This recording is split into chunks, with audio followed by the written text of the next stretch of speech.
Welcome to another deep dive. Today we're going to try to untangle the story of Amy Winehouse's estate. You know, the legendary British singer, incredible voice.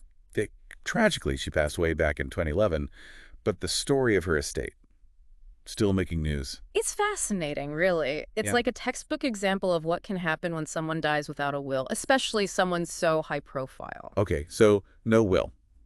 Legally speaking, what does that even mean? Like, how often does that happen? More often than you'd think, actually. But without a will, things can get pretty complicated. You see, legally, it's called dying intestate, and it means the courts have to get involved. They have to step in and figure out how to distribute the assets, according to the law, of course.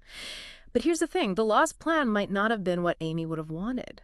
So what happened with Amy's estate when she first passed? Initially, it was valued at about 4.25 million pounds. Okay. That's before taxes and settling any debts, of course. Mhm. After all that, it came down to about 2.94 million pounds. And since there wasn't a will, her parents inherited everything. Makes sense. But I read somewhere that the estate's actually worth way more now, right? Absolutely. Yeah, her music, still incredibly popular. Those royalties just keep coming in. And her brand overall has just become more valuable over time. Today, the estate's estimated to be worth over 10 million pounds. Wow. That's wild. So even though she's gone, her music is still earning money and adding to the estate's value. Yeah, That kind of growth, legally speaking, does that complicate things even more? for sure. Think about it. Managing an estate that's constantly changing, generating income from all these different sources like album sales, streaming, You merchandise. can only imagine. Yeah, it's a lot. I also read that inheriting the estate for Amy's parents wasn't exactly a walk in the park either. Right. There was a pretty heated legal battle that went on for 2 years. Plus, a massive tax bill on top of everything, something like 1.3 million pounds. This is another common consequence of dying intestate. Throws the whole inheritance process into a bit of a whirlwind. Leaves the inheritors with legal fees and sometimes huge tax burdens. So no will basically creates this legal and financial minefield. You got it. Now, even with a will, things can still get a bit sticky. But in Amy's case, no will, that just kind of opened the door for, well, potential claims. And that's where things get even more interesting. You're talking about Blakefield or Civil, right? Amy's ex-husband. Exactly. He actually tried to argue that he was entitled to a chunk of the estate, claimed he was with her during a very important period of her success. Legally, did his claim have any merit? Not really. He got nothing from the initial inheritance. And a later claim he made, something like 1 million pound, that was met with major pushback from the Winehouse family. It does seem a bit, I don't know, opportunistic to try and claim a piece of the pie years later, no. It definitely emphasizes the importance of having really solid divorce settlements. When you don't have those clear legal agreements in place, always a chance that former spouses might come knocking, even years down the road.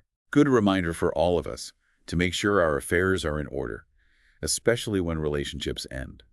So we've covered the initial valuation, the inheritance drama, even that curveball from the ex-husband. What about the Amy Winehouse Foundation? Oh, right. Yeah, that's a key part of the story. Mhm. Amy's parents set up the foundation to help young people, battling addiction, things like that. Seems like a really positive way to honor her memory. But even the foundation hasn't been without its share of controversy. Really? What happened? There have been accusations, and it's important to remember these are just accusations. But some people have said that the foundation's management is questionable, motives maybe not entirely altruistic. Some have even suggested that it's more about the tax benefits than actual philanthropy. Of course, always multiple perspectives on these things. Of course, you've got to hear all sides. It's a good reminder that even with the best intentions, managing a big estate and a foundation like that can be super complicated. Absolutely. Right. And it leads us to another layer of this whole situation, Amy's music rights. They're not actually a part of the estate that we've been talking about. You're right. I did read something about Universal Music Group having control over her unreleased music. Exactly. They own the rights. And they've been really protective of it. I mean, they even went so far as to destroy some of her demos to prevent, I guess, exploitation. Whoa. Destroy recordings. Seems pretty extreme. It does, doesn't it? But it kind of highlights how complex things can get when it comes to posthumous control. Who gets to decide what's released, what stays hidden, what the world gets to hear raises a ton of questions. Yeah, a lot to unpack there. This is already way more intricate than I imagined. Where do we even go from here? It really is a tangled web, isn't it? And it kind of makes you think, what would Amy have wanted? Would she be okay with how her parents have managed the foundation? Would she have wanted her unreleased music locked away like that? We can't know for sure, but it's definitely something to considerate. That's such a good point. It makes you realize inheriting a legacy isn't just about the money. It's about honoring their memory and their wishes. Hmm. And that can be a really big responsibility. Absolutely. And that's exactly why having a will is so important. It's a way for people to clearly say what they want. It minimizes the chance of arguments and helps ensure their legacy is protected the way they envisioned it, not just whatever the law says. It's like Tina Ginn says in her book, if you don't make a plan, the law makes one for you and you might not like it. Exactly. And Amy's story, it just drives home the fact that estate planning, it's not just for the wealthy or older people, it's for everyone, no matter how old you are or how much money you have. It's interesting how Amy's estate has become this sort of cautionary tale. It has, hasn't it? And it's not just about the will, it's about all the other things that come into play, fame, addiction, the crazy pressure of the music industry. All those things contribute to the problems her estate has faced. It's easy to get swept up in the drama of it all, but it's important to remember this is a human story at its core. Totally. It's a story about a young woman with incredible talent whose life was cut way too short. And it's about the people she left behind who now have to deal with this very complicated legacy. It's easy to forget about the human side of it all when you're talking about legal battles and all those numbers. You're right, it's really important to keep that in mind. I think it's especially important for you as our listener, to remember that Amy Winehouse was more than just a celebrity. She was a daughter, a friend, an artist. And speaking of her artistry, it's amazing how much her music still resonates with people all these years later. It really is a testament to her talent and her ability to connect with listeners on a deep emotional level. I remember when I first heard Rehab, blown away by her honesty and those powerful vocals. She had such a unique voice, literally and figuratively. Her music reflected her struggles and her victories, and it still speaks to so many people who have gone through similar experiences. It's like her music offers this sense of understanding and healing for those who can relate to what she went through. That's a great way to put it.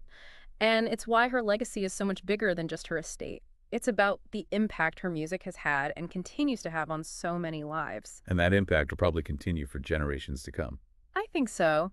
It's something to think about as we try to make sense of her estate and the lasting power of her music. It makes you wonder, doesn't it? What's the true measure of an artist's legacy? Is it just the money in the estate, or is it something more than that, something that can't be measured? Yeah, it's a really good question. Is it all about the money? Or is there something more? Yeah. Something deeper? It's a question we all got to grapple with, I think. Yeah.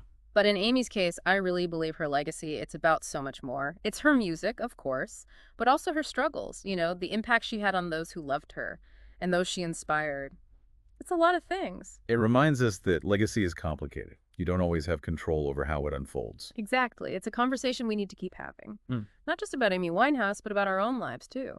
Totally agree. It makes you think about your own legacy. The one you're building intentionally and the one that just happens by living your life. Hmm.